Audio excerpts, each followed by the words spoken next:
Welcome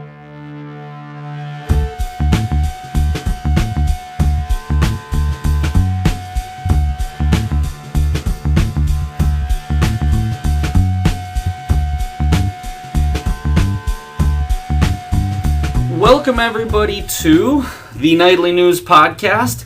As we do each and every month, we are so very fortunate to be joined by Adrienne Thoman, Student Activities Director here at Central Penn College. Welcome back to the podcast, Adrienne. Hello everyone, glad to be here. And we are actually also joined by the head of the podcast committee, Nasir Harris. Welcome back, Nasir.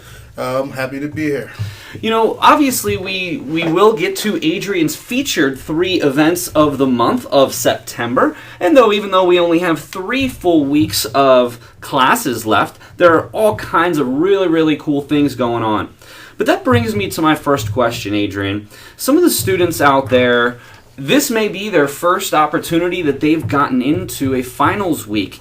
I was wondering if, and while we don't necessarily have a quote-unquote finals week as other schools may, we still do in our last week of the term typically going to have one or multiple of the following things: presentations, major papers being due, or final exams. I was wondering if you could give the students some pointers on how you would approach going through this if this was your very first time, or maybe if this is one of your first couple of times here going through a week 11.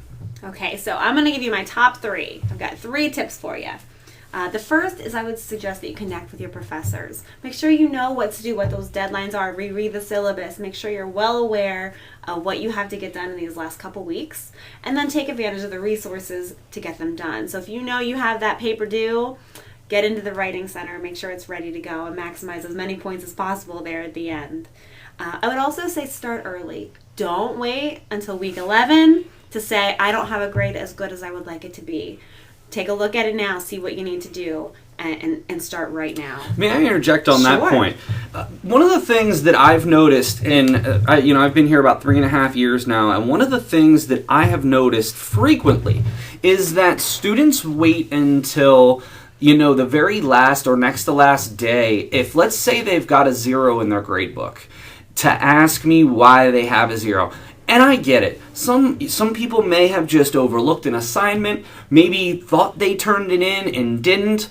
Sometimes it may have just been lost by the professor. Now, to the best of my knowledge, I've never lost anything, but that doesn't mean that I can't make mistakes. And you know what? We are human as well, as from the professor's perspective. And it's so important that you go to your grade book, maybe by the end of week 9, and see if you have a 0 in there, go to the professor and say, hey, if you forgot the assignment, hey, can I still make it up for even partial credit? Because the biggest thing that's going to hurt and impact a grade in some of these classes are these zeros. Even if it's, I give a lot of, there's some easy assignments that maybe it was just overlooked, or maybe they were absent because of a sickness.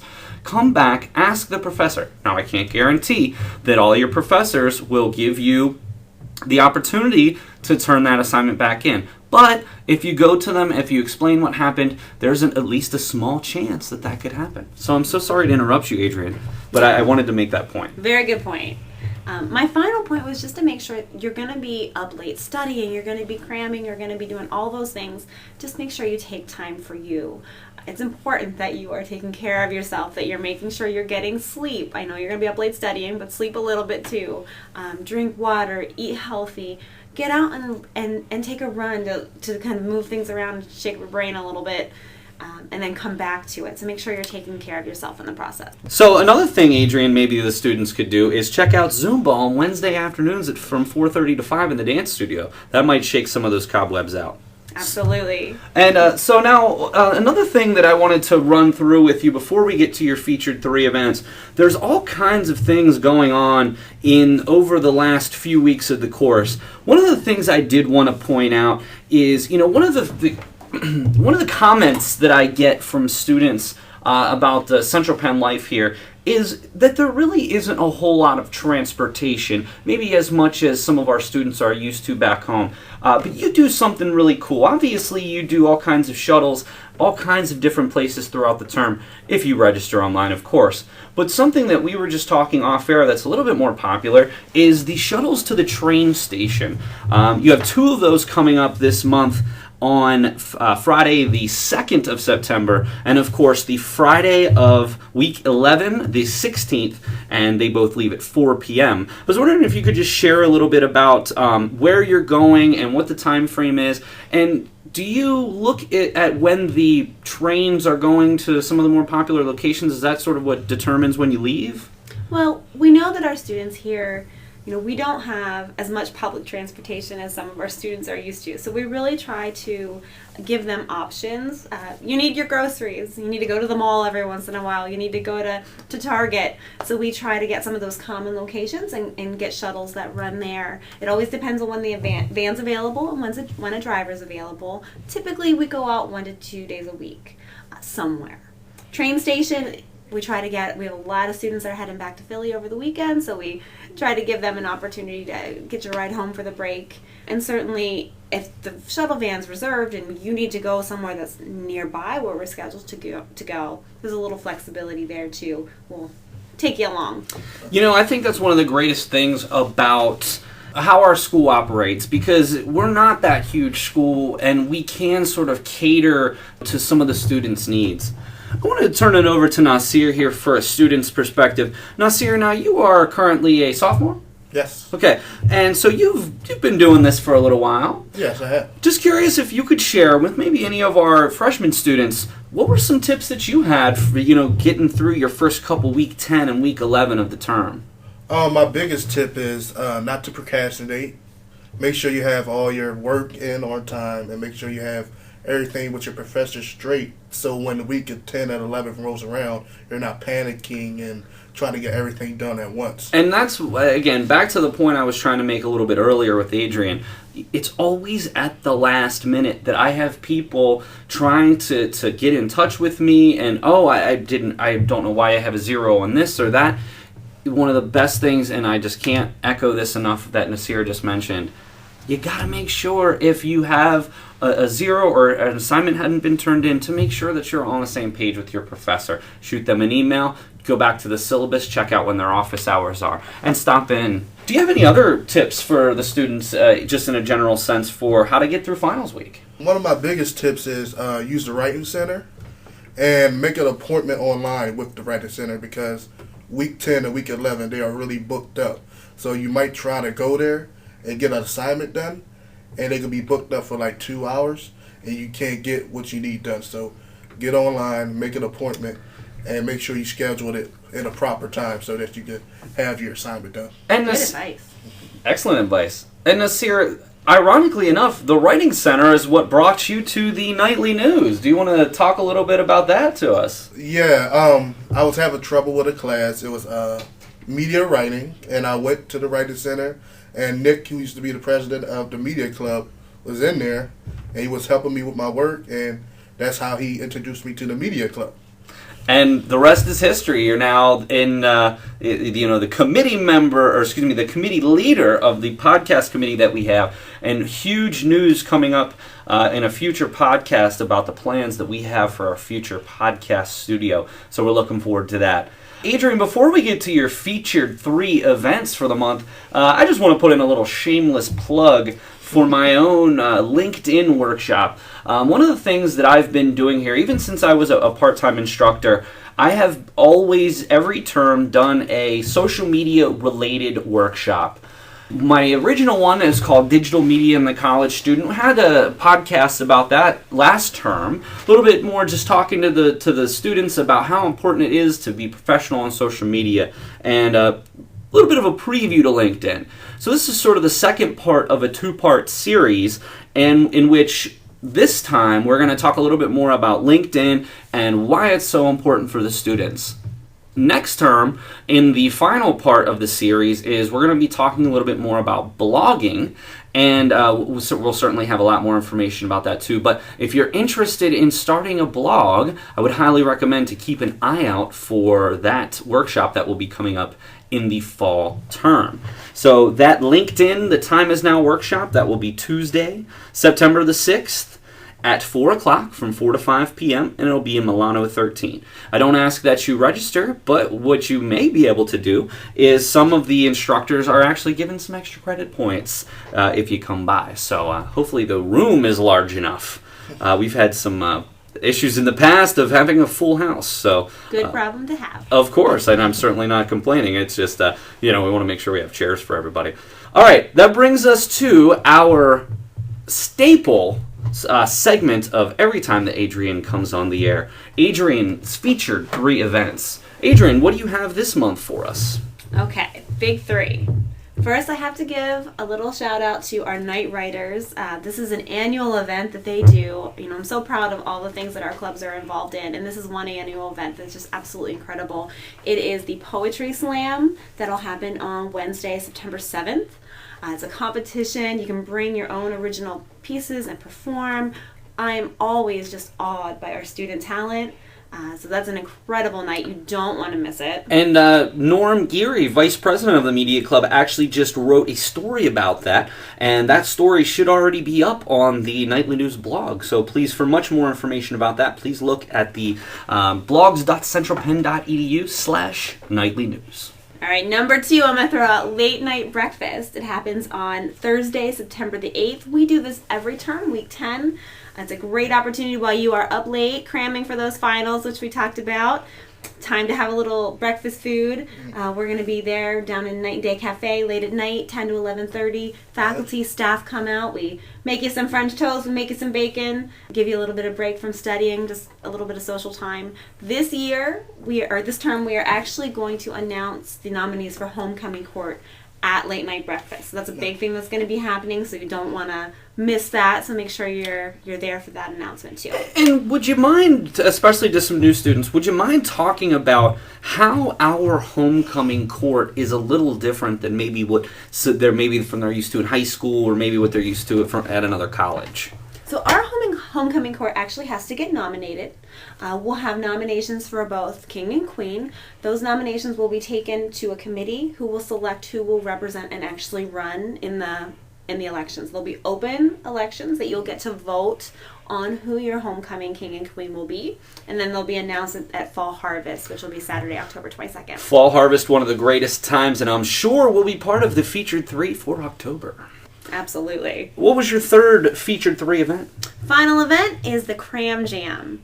Another thing that we do every term. It happens Sunday into Monday of week 11, so it's right before those finals start.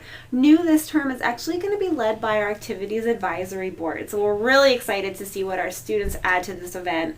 It's not quite 24 hours, but it starts Sunday night around 7 p.m. and we make it till about 5 a.m. on Monday morning. But all kinds of different activities. We do movies and games and contests and food. And just all kinds of fun throughout the night to give you a little bit of stress relief before you take those big tests. And earlier that day on September 11th, before the Cram Jam starts, I also noticed that there's a women's soccer game at 2 o'clock. So you can actually start your Cram Jam at 2 in the afternoon with an excellent soccer game, and then the Cram Jam starts on Sunday, September 11th at 7 p.m. We'll go into Monday the 12th at 5 a.m. Adrienne, wonderful 3 events. So we have Night Writers Poetry Slam on Wednesday, September 7th from 7 to 9 p.m. That'll be in the Capitol Blue Cross Theater. For more information, check out the Nightly News blog. We also have on Thursday, the 8th, September 8th, the Late Night Breakfast. That'll be at Night and Day Cafe from 10 to 11:30 p.m. Special part of the the Late Night Breakfast, the Homecoming Court to be announced. And then, of course, starting Sunday, September 11th, the AAB event, Cram Jam, starting at 7 p.m. and going on to Monday the 12th at 5 a.m. And one final thing before we sign off, Adrienne. The Nightly News just had our summer cookout just a couple of weeks ago, and we've done so well doing these food sales but we've tried something a little different than some of the other clubs. There have been many cookouts, there have been all kinds of food sales, but we've tried something a little different, and we've been doing delivery.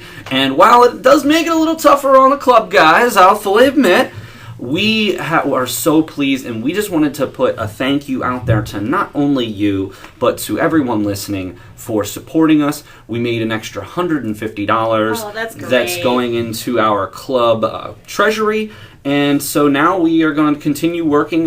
We currently do have our podcast equipment, but we only have 2 mics and 2 headphones, so that will more than likely go for a third one, because we usually do have 3 people in the studio. So I just can't thank you enough for all of your support, and certainly every single time we do something, you're always the first to email me back and have a part of that, and hopefully you enjoyed your food. Absolutely. Heck yeah, they did a great job, and I appreciated that delivery service. Lunch was amazing. And boy, I'll be the first to admit, it was hot out. That had to have been the hottest day of the entire summer, go figure. But otherwise, I think that it was very successful, and we appreciate maintenance for helping us out, getting everything set up. So we wanted to give a shout out to not only you, but the other people who helped make that happen. So, Adrienne, as always, thank you so very much for I know that you're probably the most busy person here on campus. The fact that you take the time out monthly to sit down with us, it really, really means a lot to us. Well, thank you for having me here. I appreciate it. No problem. So tune back in October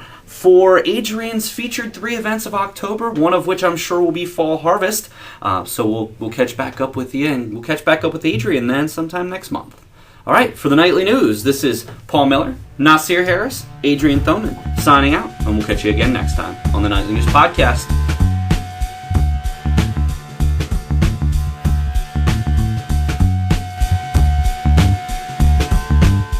Hi, this is Dr. Karen Scolforo for the Nightly News Podcast, and here's my leadership tip.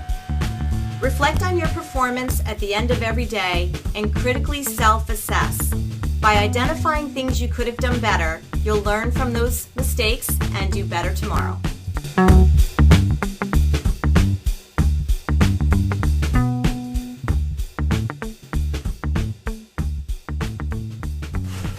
Hello, everyone. This is Nasir Harris with the Nightly News Podcast, and today we have a special guest. His name is Paul Miller. How you doing today, Paul? Well, I'm used to being the host, so this is actually the second time I've been the guest here on the podcast, so I'm doing very well. I like to be the guest. All right, and we're going to talk about today is Paul Miller's presentation workshop on Tuesday, September 6, 2016 at 4 p.m. It's called The Time Is Now, talking about LinkedIn. And I have a couple of questions I'm going to ask him about his Common Hour. So my first question, Paul, is how was you first introduced to LinkedIn? I'm going to try to just be as brief because I could probably go on about this subject for hours. The best thing that I can say here is when I first got out of grad school, I had a really hard time finding a job. My initial hope was to go teach. Obviously, the big issue there was lack of experience. I started applying for jobs. I was told on several occasions during the interview that I had the job, that they just had a couple more interviews to go. And on 3 separate occasions, I had never heard back from those individuals. So it was, maybe 3 or 4 months after I'd gotten out of school, I was really starting to get upset. And I wanted to know why. I wasn't being contacted by the jobs that I had been interviewed for, or I killed the interview, and then I didn't hear back. So something that they haven't done for a while, but Harrisburg University put on something called the Social Media Summit. And during that Social Media Summit, the main reason I went was they had a job search panel. And I met some HR people, and they gave me, and everyone else that attended, some really fantastic advice. Number 1, join LinkedIn. Number 2, start writing a blog. So from that day, as soon as I left that job search panel, I immediately went home, got on LinkedIn, started a blog, and then maybe 6 months later is when I started here at Central Penn College. So, and I was actually told during my interview that those were 2 key factors in why I received the job was my LinkedIn profile and my blog. So I just from the job search panel realized how important it was. So, LinkedIn and a blog is the key now in the job searching process. You know, I don't want to make it sound like if you do this, it's going to happen immediately. But you have to understand, and this is a point I'm going to make in my workshop. As we know, the job market is extremely competitive. Right. You need to do everything you possibly can to showcase every skill you have, whether that be writing, whether that be podcasting this year. You know what? For some people, they maybe don't enjoy writing so much, but they do enjoy broadcasting. We're to the day and age that in every single discipline, there are podcasts. You want to hear about business? You want to hear about criminal justice? You want to hear about any field? Right. There are podcasts. So even though people in the communications field, like you and I, this is something that we should definitely be doing, podcasting is certainly something that anyone can do. Showcasing yourself, that's what it's all about. When you send a resume into a company, you're a piece of paper. You don't have a picture. All you have on there is some basic skills. And if you're coming out of college, you're probably only going to have maybe one page on your resume. LinkedIn, you can put as much as you possibly can. Everything you've ever done, from volunteer experiences, internships, and things like that. And you can really be a lot more detailed, so the employer gets a much better idea of who you are. All right. My next question would be, what makes LinkedIn so special and different from other job sites like Monster and Career Builder? Well, you make a very interesting point there. And so there's two ways to look at this. For one, the job board. Right. Yes. Is Monster, Career Builder also job boards? Absolutely they are. But not only is LinkedIn extremely valuable from a resume, sort of an online resume perspective, their job board there is free and is second to none. Now, what I also could suggest, especially for those of you that are getting closer to graduation, you can sign up for LinkedIn Premium for a month for free. And then after that, it's only about $10 a month. Now, I'm not a shill for them, but I will say if you're looking for a job, you could do worse than spending $10 on LinkedIn. In regards to some of the other reasons why LinkedIn is so important, it's just, as I said, it gives you much more of an opportunity to let the individual who's looking for, seeking for positions, much more of an opportunity to see more about you. And something else LinkedIn is working on, something called One Touch, One Click job application. So you don't have to go through the whole application process. Instead, you click, apply for this job, and LinkedIn will take what you have on your profile and fill in your application for you. So that's another thing that they're working on, and actually has already sort of been rolled out in some positions. Nice. That sounds like a pretty good feature for people trying to apply for a job, because I know sometimes it gets tedious to keep putting your name, your address, and your information in over and over again. Nasir, I'm not going to mention where, and it wasn't here, but I remember having to fill out a 20-page job application. Wow. Not fun. That don't sound fun at all. Okay, here's my next question. You kind of talked about the last question is, how will LinkedIn help college students after graduation? Not only will it help them during school, but after graduation, there's a lot of different things here. For one, it allows you to promote yourself. So if you get that new job, if you start as doing some volunteering on the side, you're able to promote yourself. One of the biggest things that I've ran into with people about LinkedIn is we often feel very modest. Sometimes if we volunteer with nonprofit organizations, we think, I just did that because I wanted to help out. But honestly, at the same time, you should promote yourself. You should promote the things that you're doing, and it also shows your network that you are someone who cares. But I have another one for you. One of the things that we're going to talk about here at the workshop is the idea of the passive job search. We are getting to the point now where recruiters are going on to LinkedIn, seeking out individuals who are capable and competent that can fill the positions that they have available. So you can actually receive job offers without ever applying. I've got a really awesome story for you I'd like to share with you. I teach on occasion a class called, Tech 385, it's called Social Media. And one of the main projects that we do in that class is I actually require all the students to fill out their LinkedIn profile and get to what we call all-star status. And there's a couple of things that you have to do to get to that point. One of my students came to me a few weeks later and said, Professor Miller, I had somebody contact me about a job yesterday and I took it. This was the same person who, when I originally introduced this project, nearly refused to come up with to do the project because she was not a fan of social media. She didn't want to put her information out there, and you know what? She worked on her project, and like a week later got offered a job, and I believe she's still working there. Wow, that was one of the best stories I've heard about LinkedIn, and it was in my class. Wow, that's pretty amazing that happened so quickly. It really was. Right.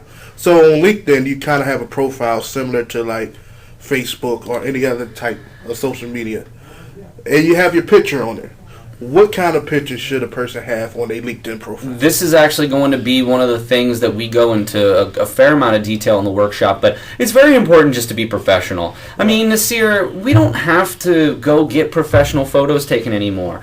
We all, with our cell phones, have 8 megapixel cameras. I mean, we don't need to go get headshots done anymore.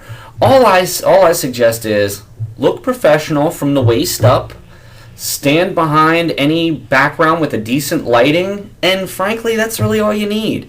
Do not crop photos. Do not have, say you and your couple buddies and you crop your buddies out and then there's a random arm hanging out. You got to understand that your profile picture is the first time in many cases that these employers are going to see you and to get to know a little bit more about you. And the way you put your picture up there really does say a lot about you.